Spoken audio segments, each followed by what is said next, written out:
Oui, mais au plan strictement rationnel, hein, quand on lit cette affaire-là, on a du mal à suivre quand même, Maître Diogbenou, on a du mal à comprendre cette décision-là qui en soi est une défaite cuisante hein, pour la partie en face. Pourquoi le juge d'instruction ne s'est-il pas prononcé sur le fond, sur des questions de détournement? Parce qu'il y a bel et bien des victimes, il y a des gens qui se seraient fait flouer, on parle de milliards, il y a des Béninois, des clients d'honnêtes gens qui sont aujourd'hui floués.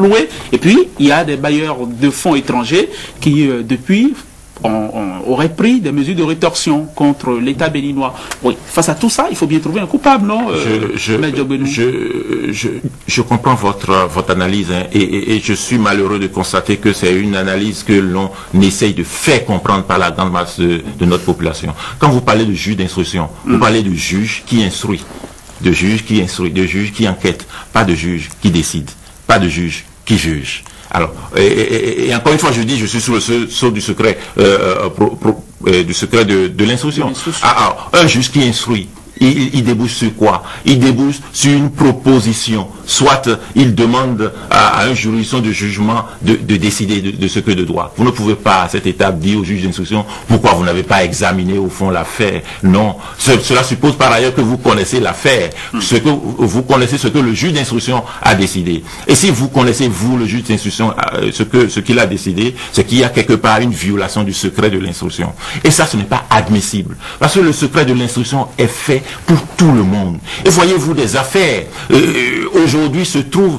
voilà, dans la presse. Et il faut aller contre cela. Et moi, je vais vous dire que le juge d'instruction a deux choses à faire. Il a à statuer sur la liberté, il a à statuer sur son opinion, sur les résultats de son enquête. Et sur les résultats de son enquête, il en a fait ce qu'il veut, je ne peux pas vous le dire. Et sur la liberté, il a rendu une décision et que cette décision a été confirmée ailleurs, non pas seulement par la Cour d'appel, mais au niveau de la Cour suprême. Et je voudrais dire que je voudrais saluer je ne sais pas si j'ai encore beaucoup de temps, je voudrais saluer certaines personnes. Certaines personnes, c'est toutes ces jeunes et toutes ces femmes qui chaque fois nous demandent le dossier à Dovelandé, il est où? Voilà, là où il est. Et certains juges, à la cour d'appel, à la chambre d'accusation, nous avons entendu un réquisitoire extraordinaire d'une juge. Elle est au paquet, mais c'est quand même curieux.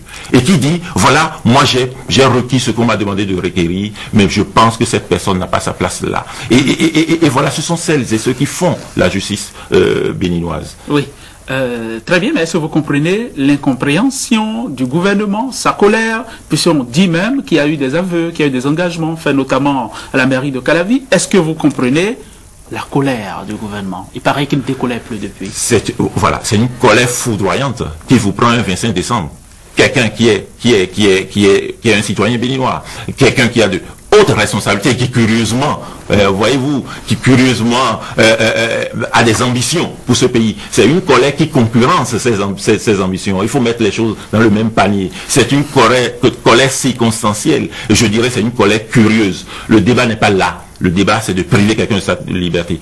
Le débat, c'est de flouer une personne et de l'habiller de l'indignité. C'est ce que moi je vois. Oui. Tous les autres aspects. Vous savez combien de dossiers il y a au tribunal? Vous pouvez compter combien de plaintes les gens déposent? Vous savez ce que moi je dépose comme une plainte pour les parties civiles? Est-ce que vous avez vu les raids à côté de moi pour soutenir la plainte de mes clients? Parce que quoi que vous puissiez dire, Shelter Afrique et autres, ce sont des particuliers, ce sont des personnes morales, n'est-ce pas, de droit. C'est comme toutes les banques ici, c'est comme toutes les assurances, c'est comme Canal 3, c'est comme Fraternité. Est-ce que Fraternité dépose une plainte? Il a le RAID à ses côtés. Est-ce que Fraternité dépose une plainte? Il a tous les plateaux de télévision, surtout la télévision nationale. Est-ce que on prive les gens de leur liberté parce que Fraternité a déposé une plainte? C'est le débat qu'il faut faire. Le débat de l'égalité de traitement, le débat de la sécurité judiciaire et le débat de la sécurité tout simplement.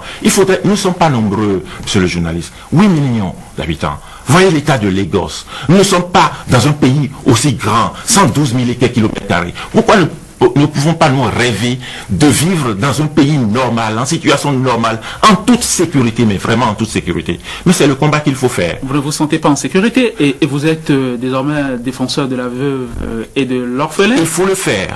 Il faut le faire. Quel va être, Maître Diogbenou, ça va être ma dernière question, quelle va être la suite désormais? On sait que la mairie d'Abomey-Calavi a entamé une action. Le gouvernement, en tout cas, promet rentrer, enfin, se faire rembourser, faire réparer le préjudice qu'il aurait subi. Est-ce que vous ne craignez pas un retour de bâton? Je vais vous dire, nous aurons des réactions un peu expression de certaines formes de spasme, n'est-ce pas, jusqu'aux élections. C'est ça ce dossier. Nous allons nous donner rendez-vous après les élections. Quelle que soit la personne qui va gagner les élections, nous allons nous donner rendez-vous et nous allons tirer les conclusions avec la froideur nécessaire de cette affaire. Cette affaire où on va susciter encore beaucoup de personnes. La mairie de Calavi, nous savons bien, n'est-ce pas, qui renonce spontanément, généreusement à ses engagements par rapport à cette... Il y aura des personnes qui seront suscitées pour déposer des plaintes. Nous l'avons vécu déjà. Il y a des procédures qui sont ouvertes au niveau du tribunal de première instance de Cotonou. Il y en aura d'autres. Comme nous avons appris les réunions qui se tiennent au palais maintenant pour dire, mais écoutez, il faut qu'ils retrouvent la prison. Nous le savons. Mais moi, je serai à la place de Dovelandé. Je ne suis pas à Dovelandé, mais je serai à sa place. Je ne quitterai pas le pays. Il faudrait que on puisse, vous voyez, celui qui, on dit dans notre langue, dans l'une de nos langues béninoises, l'enfant qui refuse à sa mère de dormir ne pourra pas dormir non plus. Et puis nous sommes tous des Béninois, nous allons rester au Bénin. Et si on veut déployer des ressources encore pour que les uns et les autres se retrouvent en prison, ils seront en prison. Vous savez que les avocats ont été menacés d'emprisonnement. Lorsque, au début de cette affaire, nous avons fait une conférence de presse, une seule conférence de presse, regardez, une seule conférence de presse. Nous avons été menacés de privation de liberté. Hier, seulement quelques heures après la mise en liberté, vous avez le temps que l'on a accordé à un confrère pour exposer l'inadmissible.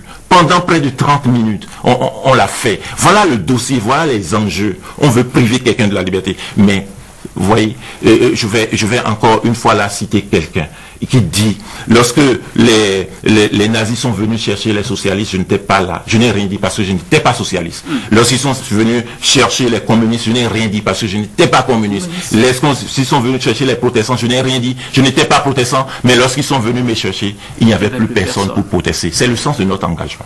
Très bien. Oui, mais vous avez dit que vous lui auriez conseillé à Simon Pierre. Non, je dis moi-même.